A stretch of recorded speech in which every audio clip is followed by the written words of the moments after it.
आज आपण एकदम सोप्या पद्धतीने खारी शंकरपाळी बनवणार आहोत। त्यासाठी लागणारे साहित्य 4 वाटी मैदा, 2 स्पून कस्तुरी मेथी, अर्धा वाटी घी, चवीप्रमाणे मीठ, 2 स्पून ओवा, 2 स्पून कलोंजी। 4 वाटी मैदा आपण एका मोठ्या भांड्यामध्ये परातीमध्ये काढून घेऊयात।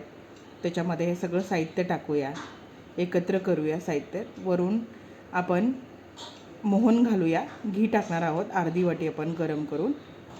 छान गरम करायचं आहे, छान कडक, आणि त्याच्यावरती ओतायचं आहे आणि छान चमच्याने हलवून घ्यायचं पहिले, कारण की गरम असतं।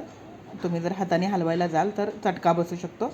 चमच्याने हलवाल, मग परत चमच्याने हलवल्यानंतर हाताने हलवा, छान एकजीव करून घ्या आणि त्याच्यानंतर पाणी टाकून हळूहळू मळायला सुरुवात करा। बघा, जेव्हा तुम्ही पीठ मळाल त्यानंतर पीठ असे दिसले पाहिजे, असे घट्ट पाहिजे। छानपैकी एक भांडं घ्या, त्याच्यामध्ये पीठ ठेवा, त्याच्यावरून रुमाल कोला करून रुमाल ठेवा आणि असं 20 ते 25 मिनटं किंवा अर्धा तास ठेवलं तरी चालेल। त्याच्यानंतर शंकरपाळी करायला घ्या। शंकरपाळी बघा असं लाटायचं, एक 4 ते उंडे घ्यायचे आहे। सगळ्या छान पहिले पीठ मळून घ्या। शंकरपाळी करायच्या अगोदर उंडे घ्या, उंडे करा आणि एक उंडा असा लाटून शंकरपाळी आपण करूयात।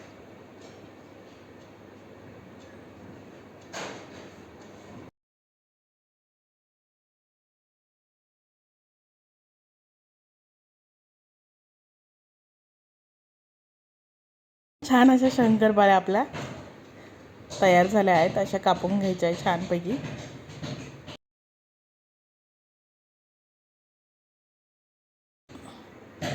त्याच्यानंतर तेल तापायला ठेवायचं आहे, तेल तापून घ्यायचं आहे अगोदर। त्याच्यानंतर आपण बघायचं आहे छानपैकी, नाही का, तेल तापलं आहे का। एखादी शंकरपाळी सोडून बघा कशी फुलते का।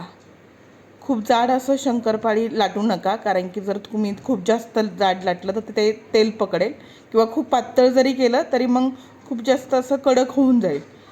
असं मीडियम ठेवा, चपातीपेक्षा थोडंसं जाड, आपण चपाती जसं लाटतो ना त्यापेक्षा थोडंसं जाड ठेवा आणि या प्रकारे तळायला सुरुवात करा। बघा, छान अशी आपली शंकरपाळी तयार होईल, खुसखुशीत अशी। स्टार्टिंगला गॅस फुल ठेवा, फ्लेम फुल करा, आणि जेव्हा आपण शंकरपाळी टाकू त्यावेळेस फ्लेम मीडियम ठेवा। मीडियम हीटवरतीच आपल्याला शंकरपाळी तळायची आहे। जर तुम्ही फुल गॅस ठेवाल तर मग ती पटकन तळली जाईल, आतमधून ती कच्ची राहू शकते। त्यामुळं मीडियम फ्लेम ठेवा। प्रत्येक घाण्याला आपण गॅस फुल करणार आहोत टाकायच्या अगोदर, आणि मग टाकल्यानंतर गॅस कमी करायचा आहे, मीडियम करायचा आहे। धन्यवाद।